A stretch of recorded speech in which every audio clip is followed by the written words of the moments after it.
नमस्कार. संजय गांधी निराधार अनुदान योजना या योजनेअंतर्गत लाभ घेणारा पेन्शनचे लाभ घेणारे सगळे निराधार बांधव यांच्यासाठी राज्य शासनाने जुलै महिन्यासाठीचा हप्ता जो आहे हा देण्यासाठीचं म्हणजेच वाटप करण्यासाठीचा वितरण करण्यासाठीचा शासन निर्णय हा काल जाहीर करण्यात आला आहे. आणि या अंतर्गत सर्व निराधार बांधवांना जुलै महिन्यासाठीचा पेन्शनचा हप्ता हा देण्यात येणार आहे. यासाठीची मंजुरी देण्यात आली आहे.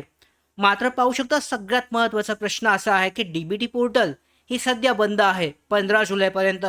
मग आजचा जो शासन निर्णय आहे हा जो जारी केला आहे तर लाभार्थ्यांना जे प्रत्यक्ष खात्यामध्ये जे पैसे आहेत पेन्शनचे आहे हे कधीपर्यंत जमा होऊ शकते, तर हाच लाभार्थ्यांचा प्रश्न आहे. आणि या प्रश्नाचं उत्तर आजच्या व्हिडिओमध्ये जाणून घेऊयात की जुलै महिन्यासाठीचा आला आहे वितरणासाठीचा, तर पैसे जे आहे पेन्शन हे कधीपर्यंत लाभार्थ्यांना मिळू शकते, सगळी माहिती आजच्या व्हिडिओमध्ये जाणून घेऊयात. तत्पूर्वी नवीन असाल मराठी बिग गाईड या यूट्यूब चॅनलवर तर सबस्क्राईब करून घ्या. त्याचबरोबर बेल आयकॉनला सुद्धा क्लिक करा, म्हणजे सगळ्या महत्त्वाच्या अपडेट तुमच्यापर्यंत वेळेवर पोहोचतील. व्हिडिओला सुरुवात करूयात. पाहू शकता यामध्ये दिव्यांग लाभार्थ्यांसाठी मोठी आणि आनंदाची बातमी, शासन निर्णय जारी झालाय. आता महत्त्वाचं म्हणजे पैसे जे आहे पेन्शन ही खात्यामध्ये नेमकी कधी जमा होणार. जुलैची पेन्शन आहे राज्यातील दिव्यांग लाभार्थ्यांसाठी, फक्त दिव्यांग लाभार्थ्यांसाठी हा निर्णय जारी झाला असून एक अतिशय महत्त्वाची अशी अपडेट आहे. 29 तारखेला म्हणजे काल राज्य शासनाने जुलै महिन्यासाठीच्या अनुदानाबाबत शासन निर्णय जारी केला आहे. आणि त्यामुळे अनेक लाभार्थ्यांच्या मनामध्ये एकच प्रश्न आहे, आता पैसे खात्यामध्ये नेमके कधी जमा होणार. तर आजच्या व्हिडिओमध्ये आपण याच प्रश्नाचं उत्तर सविस्तर जाणून घेऊयात. सर्वप्रथम एक महत्त्वाची गोष्ट म्हणजे शासन निर्णय जारी झाला म्हणजे त्याच दिवशी पैसे जे आहे पेन्शन खात्यात जमा होईल असं नाही. शासन निर्णयानंतर अनेक प्रशासकीय प्रक्रिया ह्या पूर्ण कराव्या लागतात आणि त्यामुळे सध्या कोणताही 100% निश्चित तारीख ही अधिकृतपणे सांगितलेली नाहीये. आता समजून घेऊयात की शासन निर्णय नंतर पुढे काय प्रक्रिया असते. सर्वप्रथम मंत्रालयाकडून आदेश दिव्यांग सक्षमीकरण विभागाकडे पाठवले जातात आणि त्यानंतर लाभार्थ्यांची अंतिम यादी ही तयार केली जाते. या यादीमध्ये नवीन अर्ज, नामातील दुरुस्ती, बँक खात्याची माहिती आणि इतर आवश्यक बदल हे चेक केले जातात, तपासले जातात. ही प्रक्रिया सामाजिक न्याय विभागाच्या माध्यमातून पूर्ण केली जाते. त्याच्यानंतर अंतिम यादी तयार झाल्यानंतर दिव्यांग सक्षमीकरण विभाग एकूण निधीचा प्रस्ताव कोषागार ट्रेजरी विभागाकडे पाठवतो आणि शासन निर्णयामुळे निधी मंजूर झालेला असतो, मात्र तो लाभार्थ्यांच्या खात्यामध्ये जमा व्हायला पाठवण्याची कोषागाराची अंतिम मंजुरी ही आवश्यक असते. आणि या टप्प्यावर साधारण 1 ते 2 दिवस किंवा त्यापेक्षा अधिक वेळ लागू शकतो. आणि यानंतर सर्वात शेवटचा टप्पा म्हणजे डायरेक्ट बेनिफिट ट्रान्सफर डीबीटी. याच माध्यमातून अनुदानाची रक्कम थेट लाभार्थ्यांच्या बँक खात्यामध्ये जमा केली जाते. अनेक लाभार्थी वेबसाईटवर स्टेटस पाहतात आणि पैसे दिसत नसल्यामुळे चिंतेत पडतात.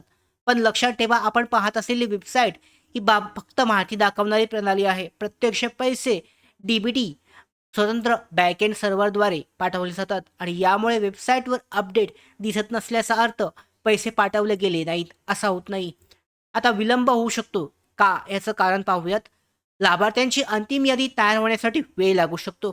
कोषागाराकडून निधी रिलीज होण्यासाठी सुद्धा प्रशासकीय मंजुरी लागते आणि तसेच डीबीटी पोर्टल किंवा IT प्रणालीवर तांत्रिक काम, सर्व्हर अपडेट किंवा मायग्रेशन सुरू असल्यास काही दिवसांचा विलंब लागू शकतो. आणि आज जर उशीर खूपच जास्त वाढला तर संबंधित विभाग, महाआयटी आणि इतर अधिकाऱ्यांशी संपर्क साधून कारण विचारू शकतो आणि निधी तातडीने वितरित करण्यासाठीची मागणी करू शकतो. आता सगळ्यात महत्त्वाचा प्रश्न, लाभार्थ्यांचे सध्या काही नवीन फॉर्म भरायचा आहे का, तर उत्तर त्याचं आहे की नाही. तर यामध्ये सध्या कोणताही नवीन अर्ज किंवा अतिरिक्त प्रक्रिया करण्याची आवश्यकता सांगितलेली नाही. मात्र तुमच्या बँक खात्याची माहिती, आधार क्रमांक किंवा इतर जे अपडेट आहेत यामध्ये काही चुकी असतील तर त्या संबंधित विभागाकडून तपासले जाऊ शकतात, त्या चेक केले जाऊ शकतात.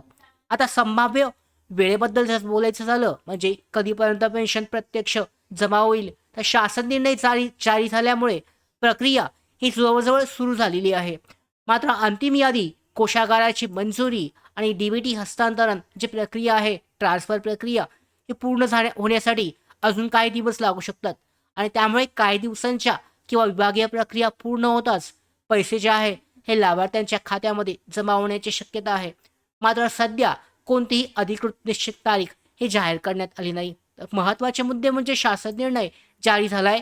तुम्ही जर अधिकृत वेबसाईट पाहिलीत सॅस पोर्टल ही सध्या पाहू शकता 15 जुलैपर्यंत बंद असणार आहे सगळ्या कामांसाठी असं सांगण्यात आलं आहे. मात्र तरीसुद्धा DBT पोर्टल ही त्या इमर्जन्सी कारणास्तव चालू करून तुमचं पेन्शन जे आहे जमा केलं जाऊ शकतं. मात्र त्यासाठी कमीत कमी 1 ते 1.5 आठवड्याचा कालावधी 100% लागेल. याचा अर्थ 10 तारखेपर्यंत तरी लाभार्थ्यांचं जे पेन्शन आहे हे जमा होणं शक्य आहे. म्हणजे 10 जुलैपर्यंत आता 30 जूनची तारीख आहे, शासन निर्णय जारी झालाय. याचा अर्थ पुढच्या आठवड्यामध्ये जुलैच्या पहिल्या किंवा दुसऱ्या आठवड्यामध्ये लाभार्थ्यांचे पैसे पेन्शन जे आहे वितरणास सुरुवात होऊ शकते, जमा होऊ शकते अशी सध्याचा अंदाज आहे. मात्र त्याबाबत अधिकृत पोर्टलवर लवकरच महत्त्वाचे अपडेट सुद्धा जारी केले जातील. तर अशाच निराधार योजनेअंतर्गत सगळ्या महत्त्वाच्या अपडेट येण्यासाठी महाराष्ट्राचं यामध्ये मराठी बिग गाईड या यूट्यूब चॅनलला सबस्क्राईब करा. धन्यवाद.